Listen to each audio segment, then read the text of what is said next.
Apparently, business conventions were held in the hotel we were staying in, just outside of El Paso. But since we arrived late, we didn't see too many people.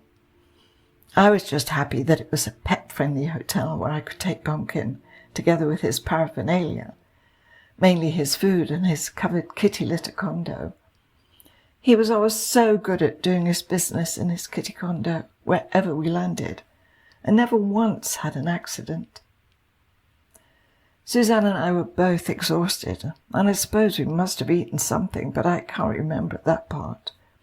I just know we needed sleep to prepare for an early start the next day, since we were driving to San Antonio. As usual, Pumpkin jumped on the bed and snuggled with me, spooning as he always did. We had breakfast in the hotel dining room and then were ready to leave at 8 a.m. for our 8-hour-long drive. Pumpkin was watered and fed, and we were packed up ready to board the U-Haul van for our trek across Texas. I'd specifically told Suzanne to make sure the door to our room was closed if she went in or out, so that Pumpkin couldn't escape. But this particular morning, when she went out to the ice machine to stock up our cooler, she made a mistake and left the door ajar. I was in the bathroom at the time, so wasn't aware until I was ready to put Pumpkin into his carrier, and he was nowhere to be found. We both called him, looked under the bed and every other place we thought he might have been, but with no success. So the next step was to inform the front desk that my cat was missing. Dean, who was no older than 20, with a very pleasant round face, kind blue eyes, and floppy brown hair, seemed to be in charge. And when I asked if it was possible to search other rooms in case Pumpkin had slipped into any of them, he said, "Oh, no problem."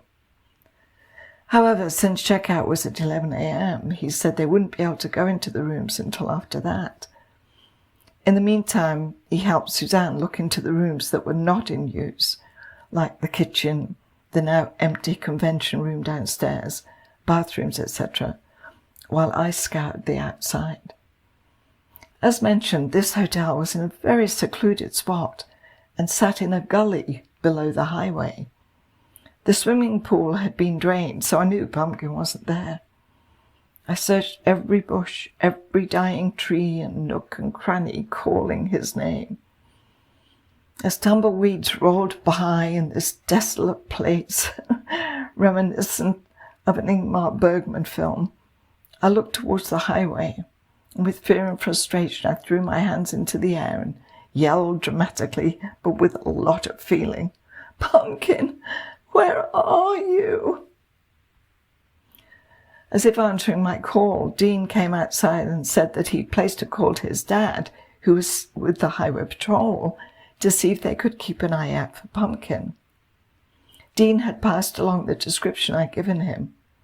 "He's an orange tabby who looks like Garfield," he told his dad, who said that they were going to issue an APB, an all-points bulletin, in order to find my cat. Either it was a very slow day in this part of Texas, or Dean's dad was having him on. Nevertheless, Dean was very serious in his attempts to find my precious Pumpkin, which I really appreciated. At 11 a.m., after checkout, the hotel staff gave the rooms a thorough inspection, and both Suzanne and I went along, but no sign of Pumpkin. There was one room at the end of the corridor on the second floor where our room was that hadn't been checked, and it belonged to the owner, Dean said. He said she knew about my missing cat, but he said she can be a bit awkward. I knocked on the door and a lady in a sari answered. She was very surly and not at all interested in my lost cat. I asked if I could please check her room, and she said, "No, that is not possible." As she began to close the door, I kept my foot there. "All I want to do is find my cat," I said. "Please, can you look around for him? Or it would be better if I did." She hesitated and then very reluctantly said that I could look for Pumpkin. "But you must make it very quick, and I know he's not in my room," she said. The room, or apartment, was very untidy, and there were lots of children's toys scattered everywhere. The woman stuck to me like glue as I called Pumpkin's name and looked in as many places as I was allowed. It wasn't exactly comfortable having the woman breathing down my neck and rushing me, but it didn't seem that my cat was there. I thanked her as she pretty much slammed the door in my face. It was now close to noon, and the hotel had been searched from top to bottom, and I'd been outside. I'd gone around 3 or 4 times looking at bushes and trees, but no sign of Pumpkin. We'd even walked around carrying open jars of chicken baby food, which she preferred to cat food. Okay, I know, he was spoiled. We were hoping that he'd smell the food and come running, but that didn't work. Suzanne had meditated and visualized him being safe, and I did yet another swoop of the hotel, carrying his favorite toy and doing my best to stay calm. Back in our room, the phone rang and I grabbed it anxiously. It was Dean. I held my breath. Had the highway patrol found Pumpkin? No. He said he was sorry, but if we intended to stay after 12 o'clock, we'd have to check in for another night. Suzanne said, "You know, Marie, maybe it's just time to let Pumpkin go. He's served his purpose by helping you through your breast cancer, and perhaps it's now time to move on."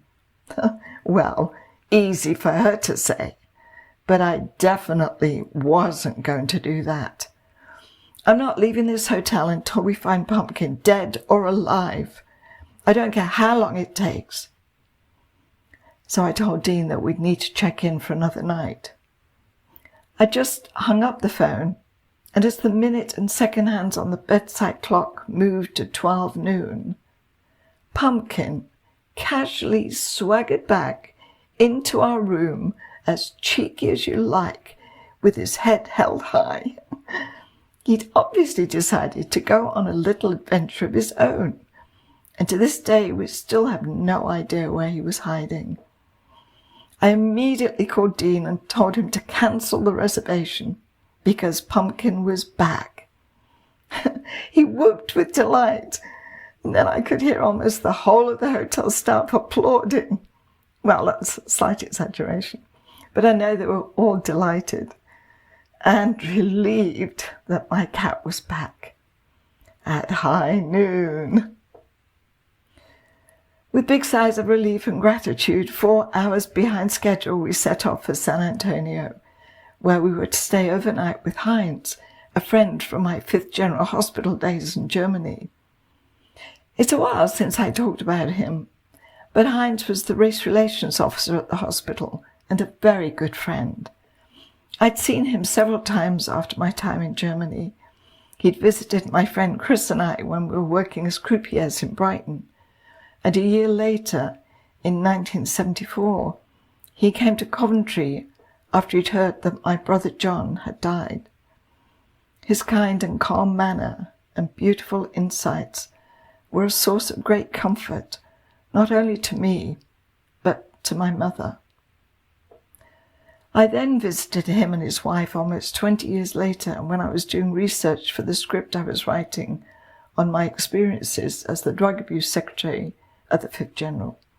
It was called Back to the World. We arrived very late in San Antonio, but even though Heinz was in the middle of moving and his house had very little furniture, he made us very welcome. Suzanne and I also loved that he had cinema seats in his living room, very unique and appropriate for me. The next day we were off to Houston, which was half the distance than our trek from El Paso to San Antonio, so 3 hours instead of 8. We were to visit my friend Sharon, who I met on Good Morning Vietnam when she was the accountant on location. She was very popular with the cast and crew because every week she handed out paychecks and per diem. We'd lived close to each other in Santa Monica, so often saw each other and reminisced about our time in Thailand. We also enjoyed arranging Good Morning Vietnam reunions with other crew members and actors from the film. We always met at a Vietnamese restaurant in Little Saigon in LA, chosen by our wonderful Vietnamese friends, and the food was amazing. Sharon had recently moved to Houston and arranged for us to stay with her friends, who didn't mind that we had Pumpkin in tow. It was extremely generous, and we were very grateful for their kind gesture. Our next stop was New Orleans, where rooms were hard to find, and so was Pumpkin. Thanks for listening.